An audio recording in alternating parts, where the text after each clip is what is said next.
It's day 3. How's it going? I hope that you are getting your feet wet and trying the technique, see how it's working for you. We're going to be talking today about step 2, tips for step 2. Yesterday we did step 1. Today we're going to do step 2. And we're also going to talk a little bit more about the brain. And then, of course, there's going to be that lovely follow along video for you to use. So let's get started. Let's talk a little bit about step 2. Now, step 2 is called distract. Now, the whole point of step 2 is to get your mind off of step 1, which is what you've been focusing on, which is your issue, your problem, your worry, your concern.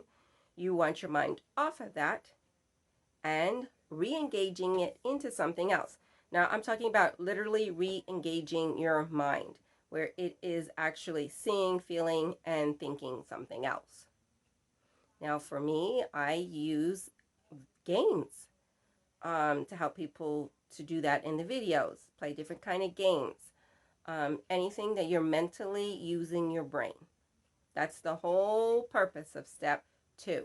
Now, a lot of people, when they're dealing with issues, they want to keep it very serious because we know mental health is serious, but their brain wants to focus on what they say is the problem. And unfortunately, that is the problem when it comes to mental health issues. We will focus on the loneliness, the resentment, the guilt, whatever it is we think is behind it, who it was, what caused it, and we'll just dwell and dwell and dwell and dwell, and then you wonder why you feel so bad. This technique is designed to help you to look at what is causing you to feel off, to accept it and acknowledge it, and to see all the information that your brain has to say about it, and then to distract it, which is re-engage it in something else. This is not just a mere distraction, because when you do this technique, you're doing like rounds of the technique. You're doing 1, 2, 3 as a 1 round, 1, 2, 3, 2 rounds. And each time you do it, it causes your brain to shift and start to let go of the unwanted emotion that you're trying to release from a particular event or a particular situation. So this is working with just how your brain works. People don't realize that when you dwell on what's wrong, your brain cannot do anything but make you feel bad. It's working properly. That's the whole, it's working properly. So when you're dwelling on something and then you're feeling bad, good job. You've done exactly what your brain's supposed to do. So that is why when you do this technique, you're going to dwell on it, then you're going to distract it, okay, and shift it into another mood. And each time you do that, that intensity of the situation starts to get released. Okay? So you have it here at a 10, whatever it is, a 12, it's way up here. And each time you do a round, it drops it, drops it, drops it, drops it. It helps a person to let go. If this is something you want to let go, something you don't want to be in your life traumatizing you day after day, week after week, year after year, this is how you do it. This helps the brain to let it go. And then you go to step 3. So step 2 is really important because it has to do with engaging the mind. So what's the mistake that people do in step 2? Oh, I don't want to feel this way. Oh, I want to let this go. I wish this would go. I wish this pain would stop. I wish this issue. Okay, that is not re-engaging your mind. That is just still focusing on the issue, except for using the words, I want it to let go, which actually would work, but it takes a really, really, really long time. And half the time it works and half the time it doesn't. So when you're re-engaging your mind, you're thinking of something completely different. That's why I use numbers, music, alphabet, words, anything, whatever your favorite game is on your app for that is not have any type of negative emotional charge, you can use it. Okay, so whatever you choose to re-engage your mind with, it has to be a positive thing. Can't be something that frustrates you. It can't be something that you feel if I don't do it right, it's not right. Okay, That is not the best. It is not a healthy re-engagement of the mind. Something that's pleasurable, that just, takes your mind off, but you have to focus a little bit.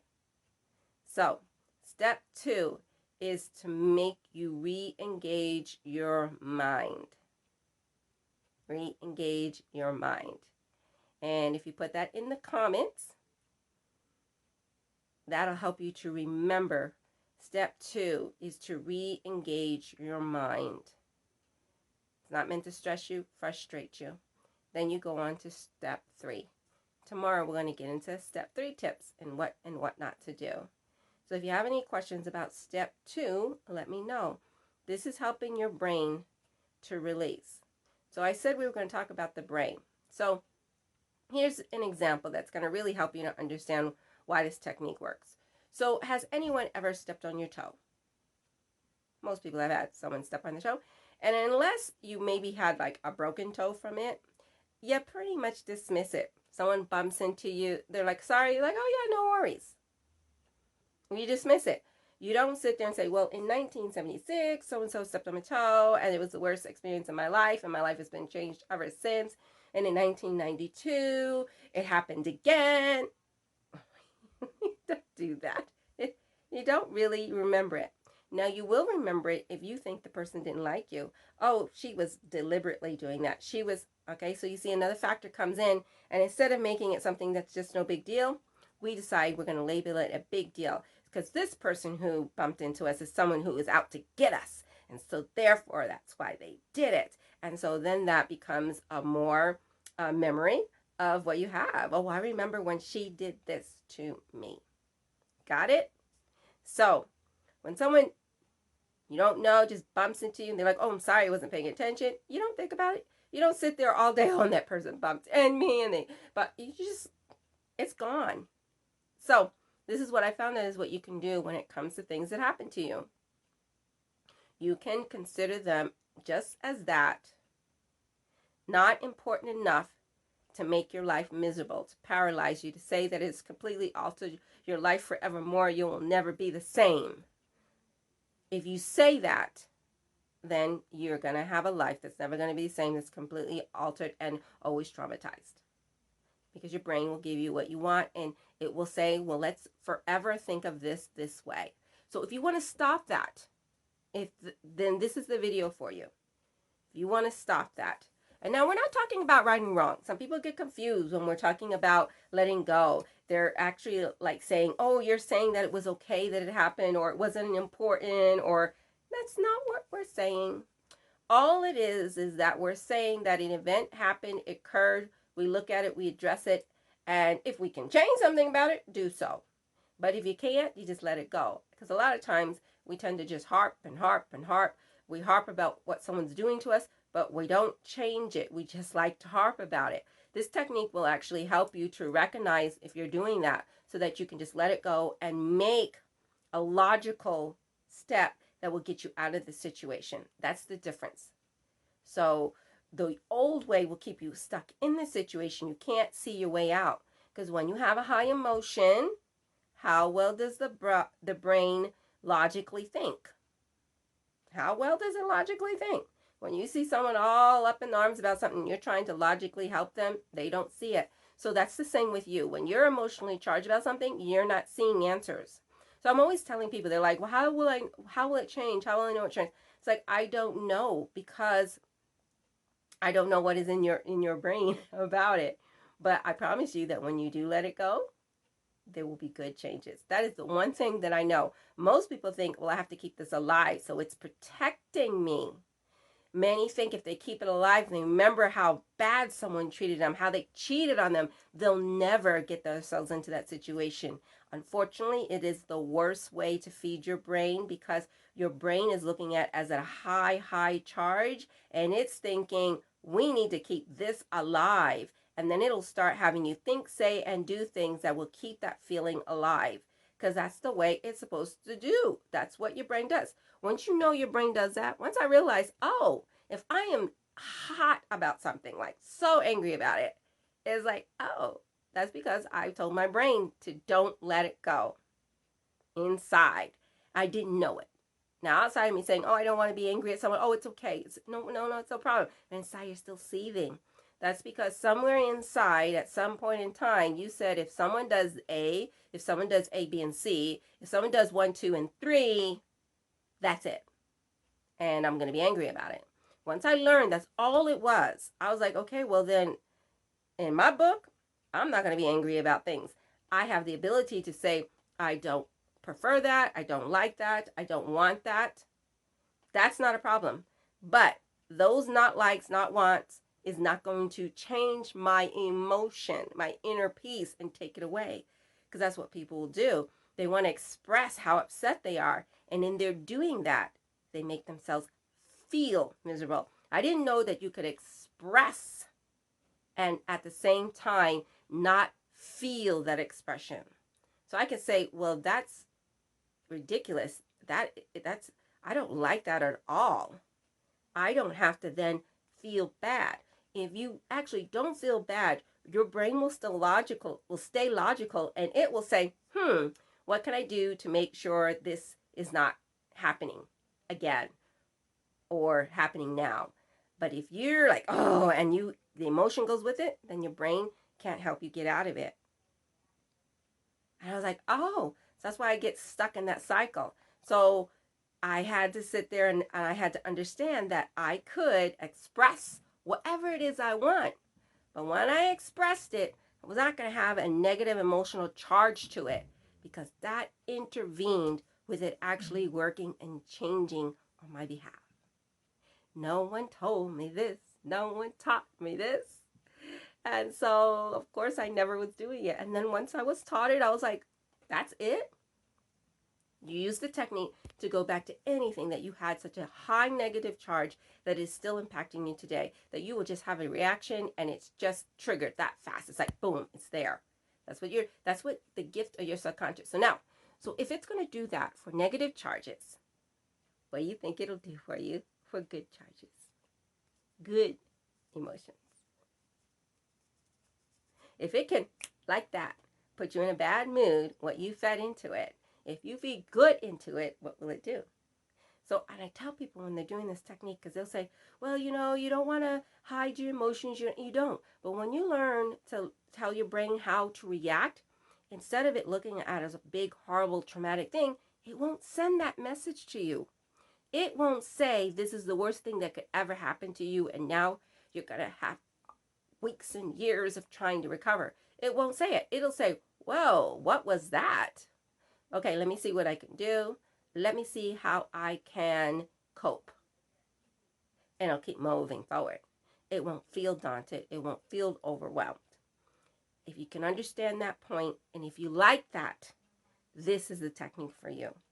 Because once I learned it was my choice on how I felt about something, as soon as I was seeing myself react negatively to something someone said, I said, okay, well, do I want to stay reacting that way? Do I want to stay for half a day miserable because someone said that to me? And I decided that my time is too precious to spend a half day being mad at someone when that will block me receiving good things. All that is drawing more things to me that I don't want. When you look into the brain and the energy and the vibes, you understand that you're bringing in what you're putting out. So if you're putting out negativity, what will you bring back? You will bring in negativity. And I realized that when I was talking to someone about someone that I didn't like, that's all I was doing.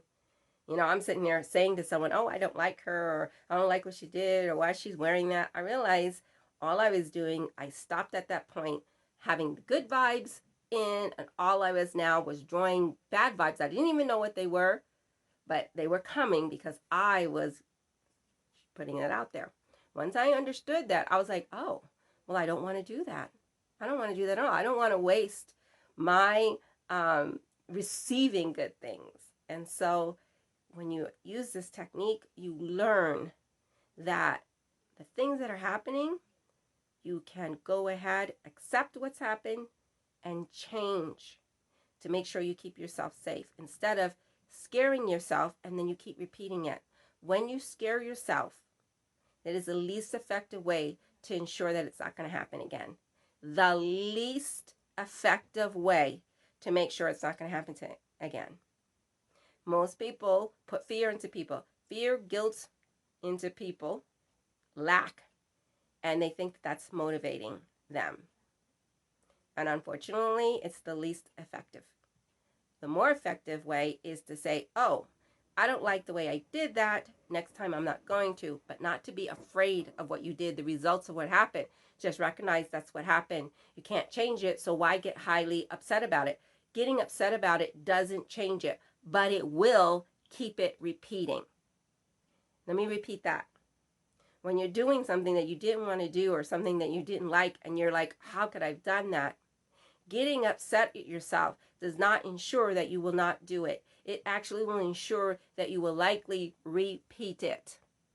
Once I learned that and they said that, I was like, oh, no wonder certain habits were hard, because I was so hard on myself for them. So now I learn and I accept whatever I do. I was like, okay, I sucked. That's what I did. And then my logic brain can say, okay, tomorrow, next time, we do something different. But if I get guilt in there, resentment in there, it blocks my ability to next time change that behavior, that action. Does that make sense? Is that not wonderful that the brain does that for you? We were just using the brain in the wrong way. We were using it to create lots of negativity, but you can actually use it to create lots of positivity. So that's why the smile that you see on my face, that's also inside. And so when things happen, I can adjust to what's happening. Someone comes to me and say have bad news about themselves. I can have empathy, but instead of triggering what they're saying to something happening in my life or someone who I knew, and the next thing you know, we're all in a tizzy, and then I'm not helpful and useful to my friend at all, I could stay helpful and useful and act in a healthy way that's going to benefit them, instead of sucking my world into theirs and making their world, my world, their yours, and then everybody's in a hoopy, loopy, doopy, whoopy. So I hope you can see the benefits of this technique. I think when I speak with people, that starts to make sense to them. They're like, yeah. So old mindsets keep you upset about things, keep you in fear, keep you in guilt and paralyzed, so that the situation keeps repeating like a loop. You have someone who keeps marrying the same person, dating the same person. Now you know why. So if you marry a wrong person that you didn't think you should, you let it go. You're like, sorry, didn't work out. I invested all this time. I'm not going to be mad at myself. I'm not going to be mad at them. I'm just going to move forward from here. But people like to hang on to it, and they carried it into their next relationship. The baggage that we love to call from us from one relationship to the other is what ruins the next relationship. But then it reinforces the same fears because you get the same results. So then the baggage gets bigger. So you came in with 5 pieces of luggage and you're going to leave with 10. So if you want to go into a relationship or into a job or into a business thing, leave the baggage out the door, outside, all settled and not screaming at you, beware, have fear. This is going to happen to you again. People are all bad. They're going to get you. This is always going to happen to you. That is the message that your brain will continue to scream at you because it hadn't learned to let it go. So if you had learned this from a child, it would be so easy. You wouldn't have so much things to go back to clean up. But you just go and you clean them up. I will be doing a video about how to start to really clean up everything in your entire life. I don't care if it's 20 years, 30 years, 40 years, 50 years. I don't care if you're 80 or 90. You can clean it up. And we will be getting to that, I believe, on the 4th, day 5 challenge day. You're going to be learning about how to start implement this process in every aspect of your life, because I tell people all the time, this works in every aspect. And they're like, they'll come to me, I don't know. I'm like, have you done the technique? No, I didn't think to do. And that's okay, because your brain doesn't know to attach that it will do that. It's like what I was telling you, you have a tool, you're using it, and then someone comes along and shows you other ways, and you're like, wow, I didn't know I had this amazing tool. You're going to be amazed at your brain. Your brain is going to be your what? BFF. instead of your enemy, sometimes your enemy, or you feel you have no control of. That's not going to be anymore. You're going to know exactly what you're doing. You're going to be knowing what the person you're talking to, what's going on in their mind.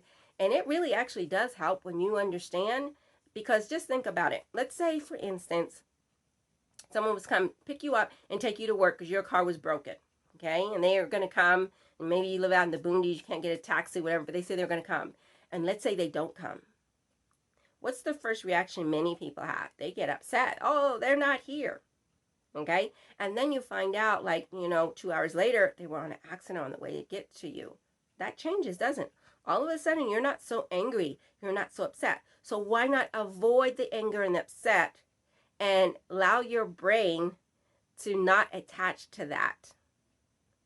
And that is what you can do with every aspect. So instead of jumping to conclusions, assuming the worst, going in with bad motives, I tell everybody, assume the best, see the big picture, make good out of everything. Those are my 3 top mindsets, and I pretty much try to do them in everything. I think I mentioned, do I have 100% great mindsets? And I said probably not, but you know what? I got a high number. I'd go with at least 90% of my mindsets are pretty good, because I train my brain. So when things happen to me now, instead of my brain saying, my brain's automatically now. Before I had to manually say, oh, this has come up, I hadn't experienced this before, what should I do my technique. Now my brain, it does it for me. That is the other greatest thing about this technique. Manually in the beginning, you're retraining it, and then eventually the brain gets it and it will manually do it. So instead of something that happens throwing you off gate and then you happen to get it back online, it just won't happen. Your brain won't say, this is the most horrible thing, fall apart. Your brain will say, okay, something unexpected has happened. What should I do? Blah, blah, blah. So you may have some emotions of sadness or anger because something in the moment is happening. Like, for instance, if someone came along and punched me in the face and said they were going to try to kill me. Of course, there's going to be that fight and flight comes in, and that's great. You want to utilize it, and then what? Let it go. Get yourself out of the situation, and then you don't keep reliving it for weeks at a time. You let it go. You use it for its purpose. All emotions have a purpose. If I can say that again, all emotions have a purpose. Use them wisely. Use them wisely. And when you use them wisely, you know what they do for you? They keep you happy inside. So even if on the outside things are coming in, you can recognize this is just outside things.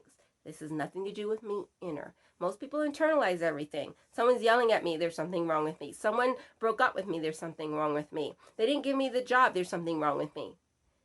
If you want to stop doing that, then you want to do this technique.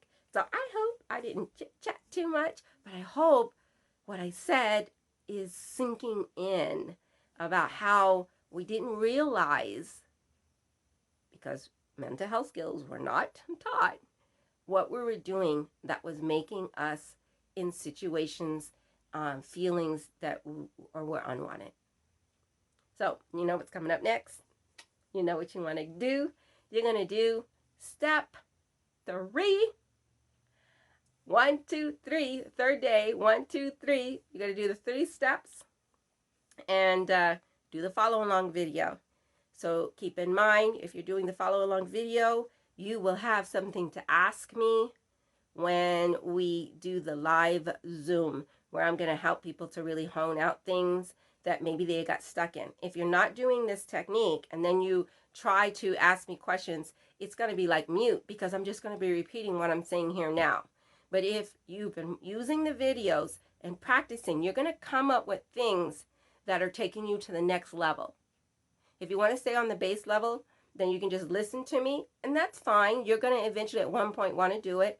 But if you want to take advantage of it now, do these now, because I'm here now in the 7 days to help you over any humps. So if you are doing this later on next week when you don't have access to me, you're going to hit a wall, and it's going to feel like a huge wall that you can't get over.